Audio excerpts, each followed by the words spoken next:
Today we're looking at a story filled to the brim with scandal, murder, and an unlikely group of historic figures including Queen Victoria, Wyatt Earp, and Thomas Edison. And while this story is filled with historic hotshots, they can't hold a candle to the scandal of today's story. So put on your best pair of sunnies and grab a parasol, because we're headed to Victorian Santa Cruz, California, to learn about the alleged haunted history of Golden Gate Villa. Considered one of the most historically significant homes in all of California, Golden Gate Villa is perched atop Santa Cruz's historic Beach Hill neighborhood. Its regal Victorian face is painted a buttery gold with a bright orchid trim like rosy cheeks. But behind this bright and cheerful mask, it hides a dark and twisted past. Major Frank McLaughlin was born sometime around 1840. During his early career, he served in the police force of Newark, New Jersey, and developed a lifelong friendship with the esteemed inventor Thomas Edison. McLaughlin fought with Union forces briefly during the Civil War, but his stint was short, and it's unlikely this is where he earned his military title. Instead, it's believed he earned this title from his later activity with the California State Militia, though this is unconfirmed. McLaughlin became an engineer on the Pacific Railroad, helping lay tracks across the vast plains and the new frontier. In the Wild West, he earned a reputation for being one of the quickest men on the frontier, and was one of only a handful of brave men to ever challenge and survive an encounter with the notorious outlaw Wyatt Earp. By 1877, his work out west concluded, and McLaughlin returned to the East Coast. Here he began to court a New Jersey widow by the name of Margaret Loomis. And during this period, his good friend Thomas Edison was in the process of developing the incandescent light bulb. But Edison ran into trouble trying to find a dependable source of platinum to use as filaments. Without this precious metal, Edison would not be able to market his world-changing invention to the masses. McLaughlin suggested to Edison that he source platinum from the Feather River Valley in California, as he heard there was a major source of platinum there. And upon this very smart suggestion, Edison commissioned McLaughlin to head out west to prospect for platinum.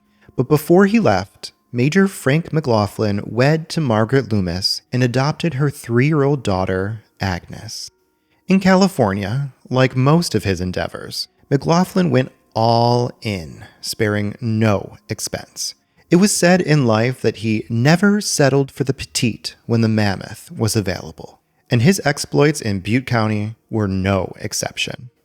It wasn't long before McLaughlin earned the title King of Feather for his dominion of the river valley, where his sights quickly turned from mining platinum for the good of mankind to gold that he could keep for himself. It wasn't long before the major began to make quite a fortune. But he was smart in that he would never invest his own money in his projects. Instead, he would organize companies where he would then pay himself a hefty salary.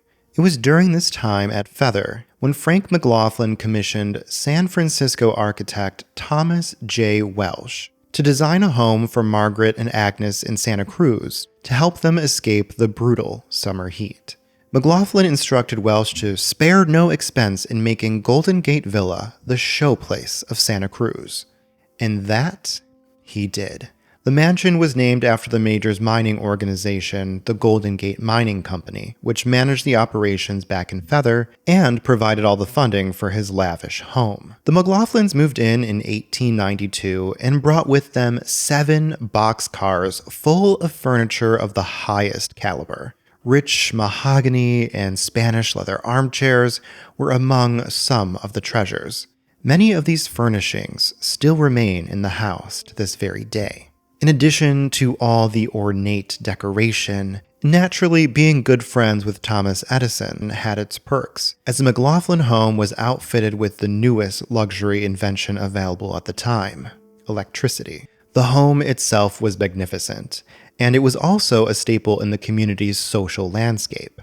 The McLaughlins hosted many events at their home, including an annual New Year's Eve celebration that the whole city looked forward to. But it didn't stop there. They hosted costume parties, magic shows, musicals, fireworks displays, and the first moving picture ever shown in Santa Cruz. By now, the Major's stepdaughter Agnes was a young woman, and she became a figure of note in the community and was pronounced as indescribably pretty, a petite beauty with a rose leaf complexion, and as the ideal American girl by a number of publications. Perhaps because of her beauty, it's no wonder that a focal piece of the Golden Gate Villa is a gigantic stained glass portrait of a young woman reaching to pick an apple blossom branch that was modeled after none other than Agnes herself. It was rumored that Major McLaughlin cut some of Agnes's hair to be mixed in with the color of the glass to imbue it with her stunning, otherworldly beauty. But Agnes had a strange duality about her. Despite her vanity and delight of earthly pleasures and extravagance, she attended Mass every single morning with her dog, who was always doused with the most expensive cologne available. Despite how beautiful and popular she was, Agnes never married, though she almost did, once. She was engaged to a man by the name of Sam Rucker, and while invitations to the ceremony were sent, nothing ever came of it, and apparently they remained engaged in secret for years. While the McLaughlin women lived in luxury in Santa Cruz, the Major was busy with various endeavors. From olive orchards to orange groves to a 9-mile tunnel at Big Bend, a 30-mile flume for the hydraulic mine, and funding other development in the area, McLaughlin was amassing quite a fortune. However, his biggest endeavor was to divert the water of the Feather River so that gold could be mined from the riverbed. Armed with letters of recommendation from Thomas Edison, the governor, and 2 California state senators, McLaughlin traveled to London, England, to try and secure investors. The Major was incredibly charming on his visit to Britain that the local newspapers in London declared that no American since Benjamin Franklin had left such an impression on English society. McLaughlin seemed to have luck in all his projects, and this trip was no different. Due to a misunderstanding, McLaughlin came home with $12 million in funding, a great deal more than he ever imagined to get. But sadly, the project itself would not benefit from this same luck. The Feather River project took over 4 years to complete, but in the end it resulted in a 7,000-foot-long canal and a retaining wall 12 feet wide and 20 feet high. It was heralded as one of the greatest mining feats of the era, and much credit had to be given to his good old chum Thomas Edison, who provided the first electric lights ever to be used at a construction site, as it allowed the workers to labor night and day. After its completion, when the water was successfully diverted and the riverbed was dry, McLaughlin was the first to plunge a shovel into the dirt. And while McLaughlin struck gold in London wooing investors, much like the river, this project was all dried up. While the Major was sure that he would make a $100 million return on the initial $12 million invested, instead of hitting gold, he hit bankruptcy. All they managed to find in the river were a couple of small gold nuggets, old rusty picks, and broken buckets. You see, it turns out that McLaughlin was 50 years too late. Half a century earlier, 49ers diverted the same river with a simple, cheap wooden flume, and they exhausted all the gold in the area, walking away with their own fortune and leaving nothing behind for the Major. Now, the locals in the area were well aware of this, and they knew that the Major's project was doomed from the start. But they decided to keep their mouths shut and watch the outsider go down in flames. But the joke was on them. McLaughlin was smart, and he had always declined to invest any of his own money, so McLaughlin didn't lose a single cent, and all the while he was paying himself a generous salary. But upon learning this, the English investors were furious. Queen Victoria herself launched an investigation into the matter and sent Scotland Yard to California. However, when the agent arrived, he was scared off by McLaughlin, who wasn't afraid to wave his pistol and make a fuss. The Major survived an encounter with Wyatt Earp, and a timid Englishman was no match for his American machismo. After this failure at Feather, McLaughlin got into politics.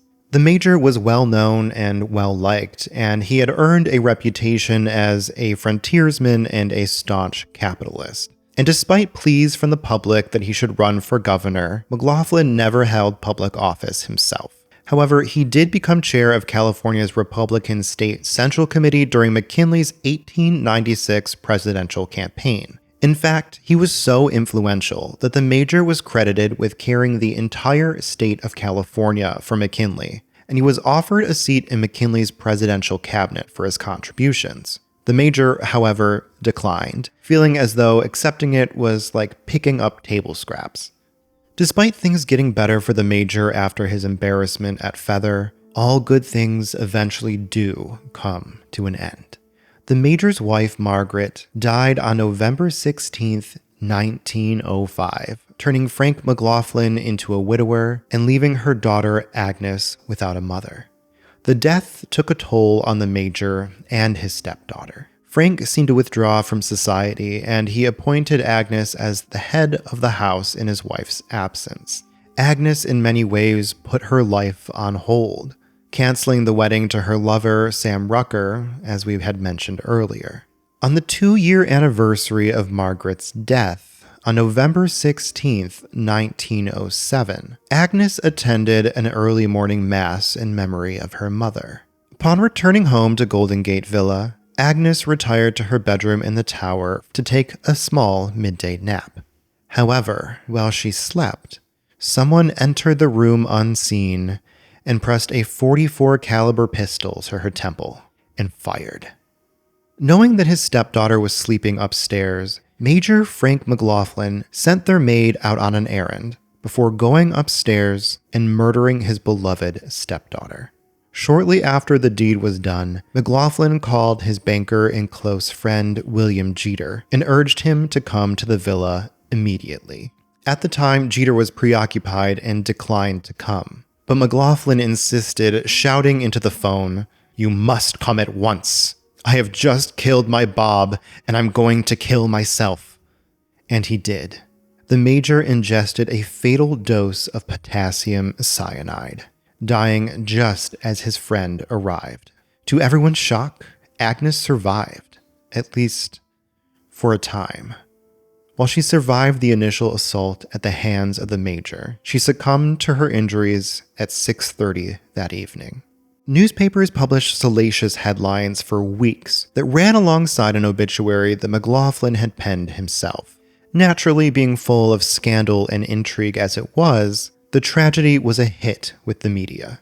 McLaughlin, for the most part, was an incredibly popular and well-liked man, and the thought of this crime was nearly inconceivable. Why? How on earth could he do such a thing? But you see, this was not a random act of violence or a crime of passion. It wasn't executed on a whim. No. The Major had been meticulously planning the deed for months, which he outlined in plans he left for Jeter, including several sealed farewell letters to all of his friends and family, and instructions for his estate, as well as an explanation for his crime. It turns out that McLaughlin was beginning to suffer financially, though he kept that hidden from everyone. The Major feared falling into poverty and being unable to provide for his stepdaughter Agnes, that he loved so dearly. He wrote in his letter, "To leave my darling child helpless and penniless would be unnatural, and so I take her with me to our loved one. She is the very last who could face this world alone."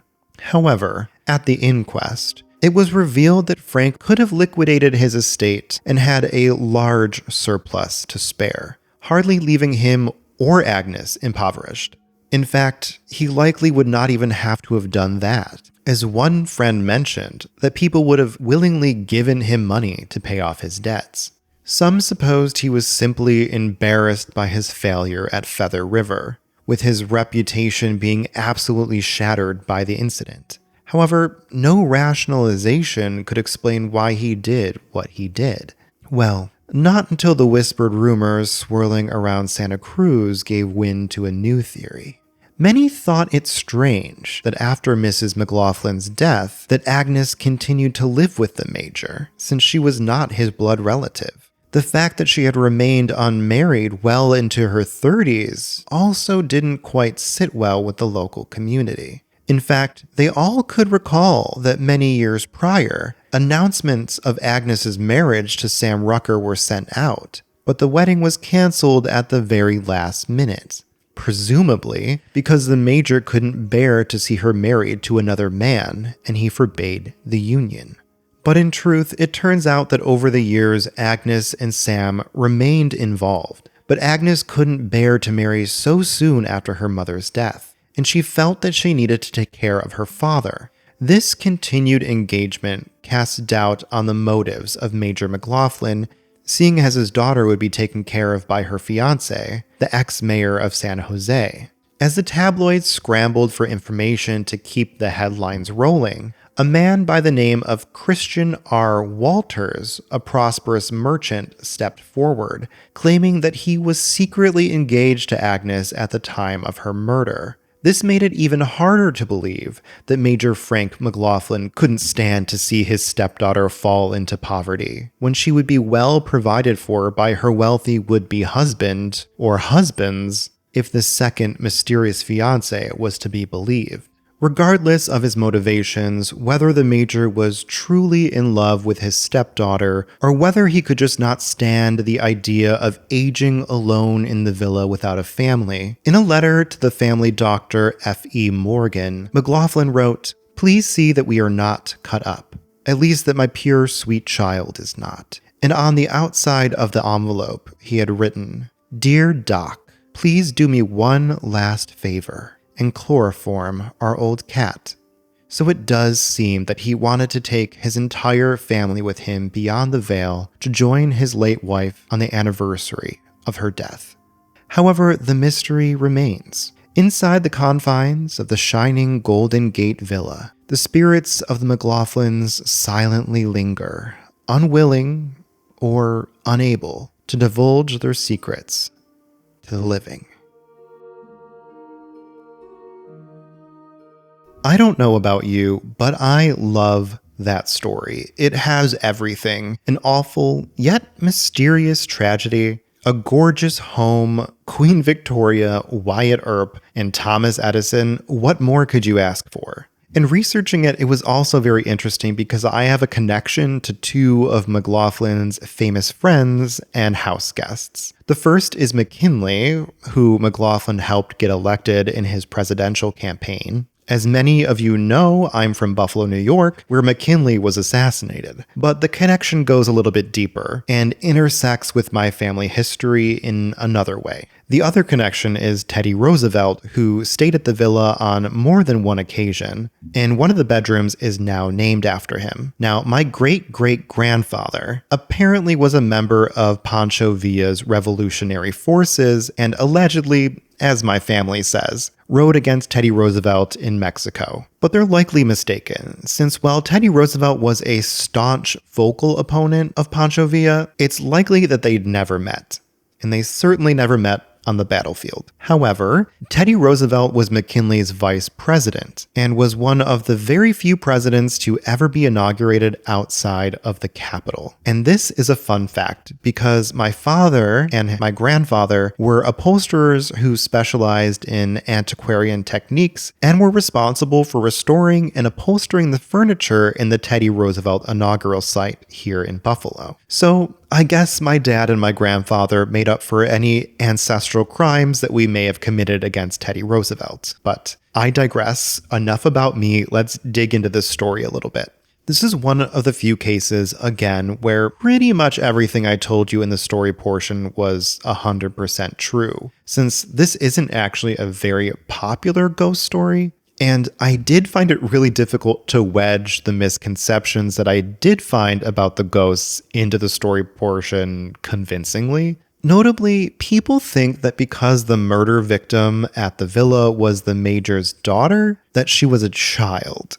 And some websites say that Major Frank McLaughlin shot his little daughter and poisoned himself on the second anniversary of his wife's death. The spirit of the little girl has been seen in the drawing room where she died, floating around its gold-plated chandelier.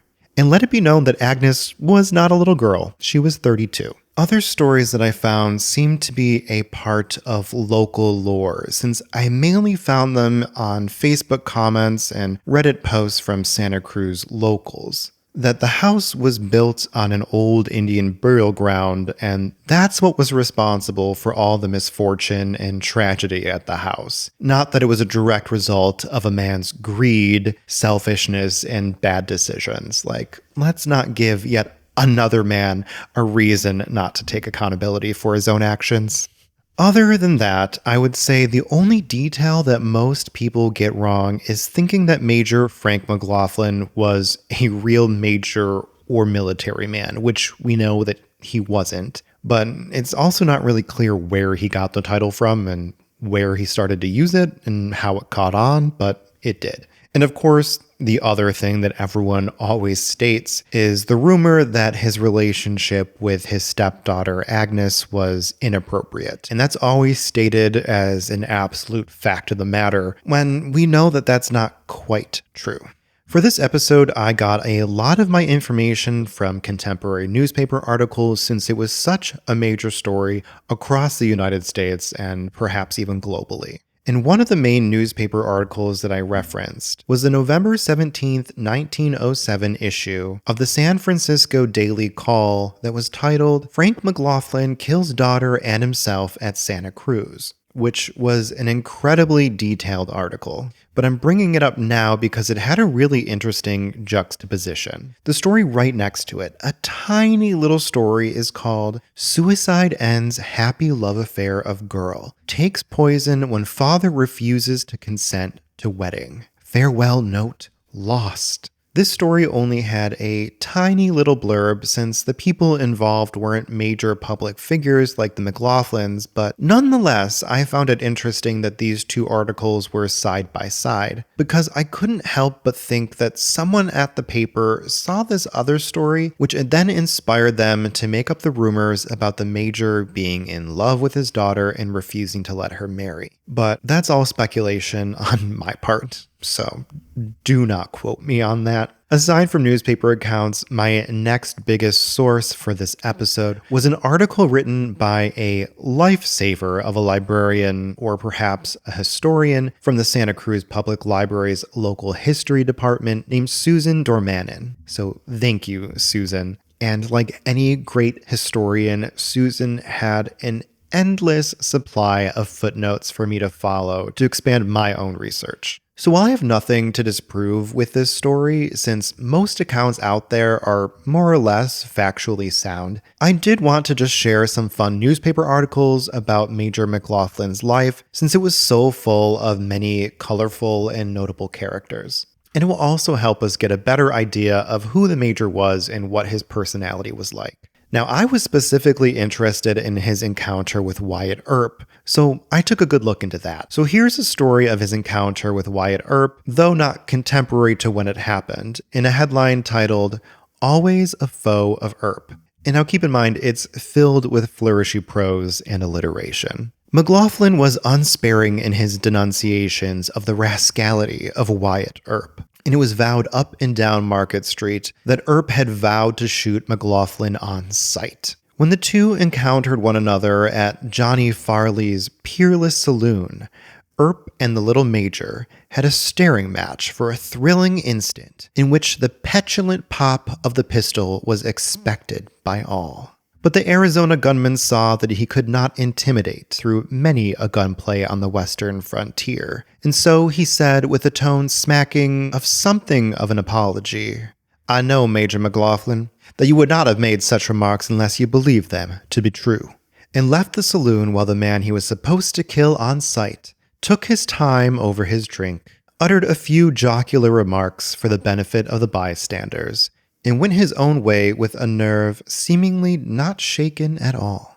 First off, apologies for whatever that accent was, but I love this story partially because of the fact that it's a little bit anticlimactic. And it definitely did not go down in the way a lot of other sources made it sound. Most sources made it sound like he actually had a duel with Wyatt Earp. But they really just had a little staring contest and exchanged a couple of terse words and they were on their way. Now, the next story is about his time in politics and is titled No Fear of a Bad Gun. There was never any doubt of his physical courage or willingness to accept a challenge from any bad gunman. When he was managing the campaign of D.M. Burns for the United States Senate, there were many threats that he would be killed. And one day in the corridor of the Golden Eagle Hotel in Sacramento, he met Major Gaucho of San Diego, who was supposed to have a particular grudge against him. Major McLaughlin calmly spat in Major Gaucho's face and pushed him with his left hand. Gaucho made no effort to resent the insult, and afterwards he had said, "I was too wise to be taken by that old frontier trick. He spat in my pistol eye and pushed me off with his left hand so that he was free to draw with his right."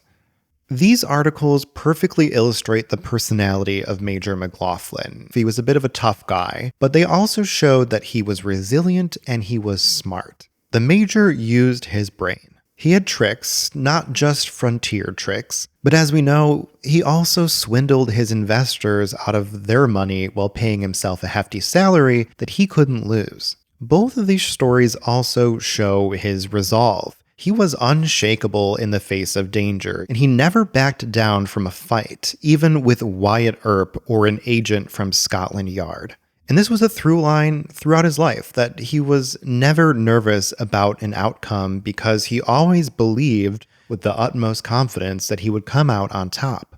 I think it's also really interesting that alongside this unshakable personality, this gruff persona, and this machismo facade, that there was also a really soft side, specifically for his stepdaughter Agnes. I guess how you view that relationship and those soft feelings that the Major had for Agnes is going to rely greatly on whether or not you believe the tabloid gossip about some kind of incestuous relationship. Many online sources and people in comments have seen that that bit of information was published in an old newspaper and took it as fact. But I'm a lot more skeptical, because the papers also said that Agnes had some secret fiance on the East Coast, and they cited that fiance and Agnes's own friends as the source for that information. But when Agnes's friends were asked about this secret fiance, they denied that that was a possibility. So I don't really give too much credence to this twisted relationship that the Major allegedly had with Agnes.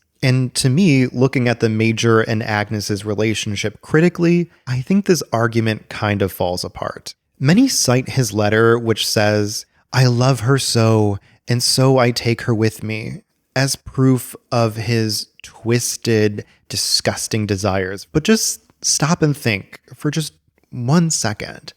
The Major adopted Agnes when she was 3. He was absolutely enamored with her mother, Margaret, and it was clear that he suffered greatly at her mother's loss. He cared for Agnes and was undoubtedly fiercely protective of her, but in the way that an overbearing father loves his family. Let's not forget that he didn't even want his cat to be left alone at the villa. Now, I'm not condoning cat murder, but in his mind, he believed that he was doing the best thing for his entire family. Or perhaps he thought too highly of himself and thought that Agnes couldn't possibly survive without him, but I think it's probably more that he was selfish and wanted to make sure that he, Margaret, Agnes, and the cat were all together on the other side. I think in his twisted mind, he really just wanted his family back together again. And despite conflicting stories, Agnes was still very much involved with Sam Rucker, who was described as one of the most attentive lovers, and that he was patiently waiting for Agnes to marry him, but that Agnes felt she was unjustified in leaving her father since the death of her mother. And sadly, instead of having the chance to finally marry her, Sam Rucker instead accompanied Agnes's and the Major's bodies to the East Coast where they were buried.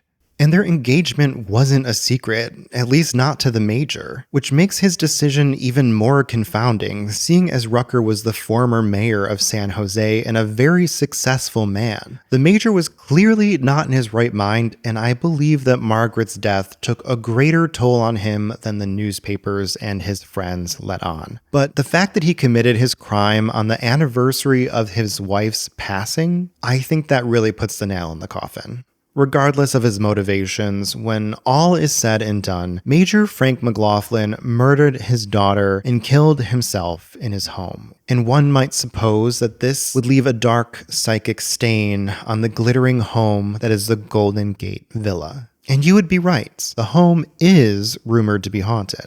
Patricia Sambuck Wilder, a former fashion model turned interior designer, ended up buying and restoring the home, which landed the villa on the National Registry of Historic Landmarks in 1975. Despite the fact that Patricia Wilder was born on Halloween, there was never any inkling of a haunting, or even a single bad vibe at the villa.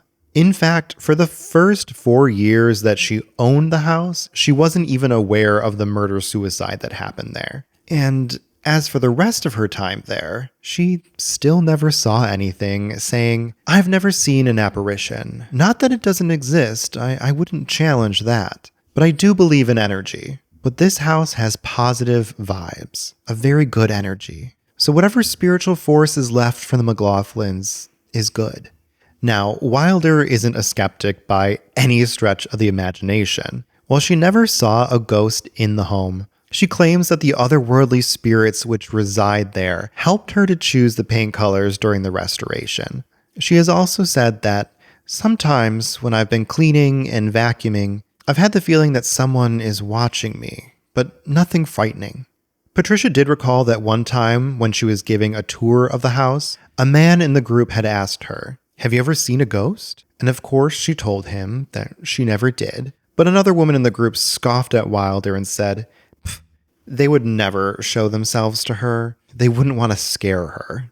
So maybe the ghosts are caring, and they've been sitting quietly by this whole time picking out paint colors for the house, and they're just so courteous and polite that they didn't want to scare Patricia. Who, by the way, said, "I wouldn't be scared. It would almost be an affirmation of the life beyond in which I believe."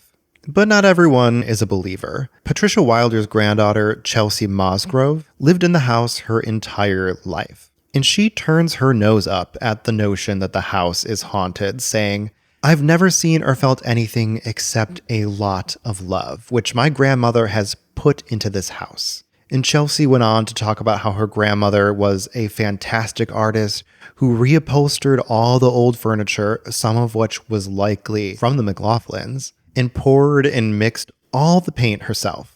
However, even if the Major or Agnes don't haunt the house, there may be another ghost there now. Patricia Wilder said herself, "There is so much of me in this house. I've owned it longer than anybody else. So I definitely plan to haunt it." Sadly, Patricia passed away in Texas in 2014 at the age of 89. The new owner hasn't said anything of hauntings from Patricia, or otherwise. But I was curious if there were any ghostly encounters at Golden Gate Villa, so I started looking. Blogs and newspapers say that people have seen a young woman in a lavender dress on the staircase, but I wasn't able to find a single first-hand account of that. However, what was promising is that Patricia rented out the upper floors at the villa to renters, and after poking around on social media, I found a couple of comments from people who used to live at the villa, or they had friends or family that did. Most of them had vague comments like, "There was an energy," or "It was old and creepy, but I never saw anything." But there were no actual experiences. Until I saw a comment on Reddit. This was the exchange. "My friend used to live at Golden Gate Villa. It has an interesting history, and in my experience, some intense paranormal activity." Finally, this was the golden ticket. The OP replied saying, "Oh, what was your experience?" And the commenter never answered. That was 5 years ago. They never made any other posts or comments. So It's a mystery, and we may never know the answer. And while we can't solve that mystery, or the mystery of the motivations for the Major's murder-suicide, or whether or not there are any ghosts in the manor at all, there is one mystery that we can solve, and that's the door to nowhere. In the back of the villa, the rear carriage house faces out towards the street on a cliff. And in the back of this carriage house is a mysterious door. Just a door, all by itself, perched right out over the cliff. It seems that it's always been a bit of a point of mystery and urban legend, and locals have connected many theories and hypotheses towards its purpose. Some fancy it to be like the budget version of the Winchester Mystery House. But no. The door was there so that the stable workers could shovel horse waste out of the back of the carriage house and down towards the bottom of the cliff. Well, not the mystery that I had hoped to solve on this episode. At least it's something. But I want to know what you think. What were the Major's motivations? Was he in love with his stepdaughter? Was he driven to madness at the loss of his wife? At the loss of his fortune and reputation? What do you think? If you're on YouTube, leave a comment down below and let me know. And while you're at it, hit that little thumbs up button and subscribe if you aren't already. And for all those listening with your beautiful ears, if you can leave a review on iTunes, it helps a ton. But more importantly, let your friends know who might be interested in the podcast, and let's try and recruit them into our little club of bibliographers. But until next time, do a little bit of research before draining an entire river for gold. Do not mix your stepdaughter's hair into your stained glass windows, but do pick your next paint color based on the suggestion of your resident ghost. And until next time, I'll see you in the stacks.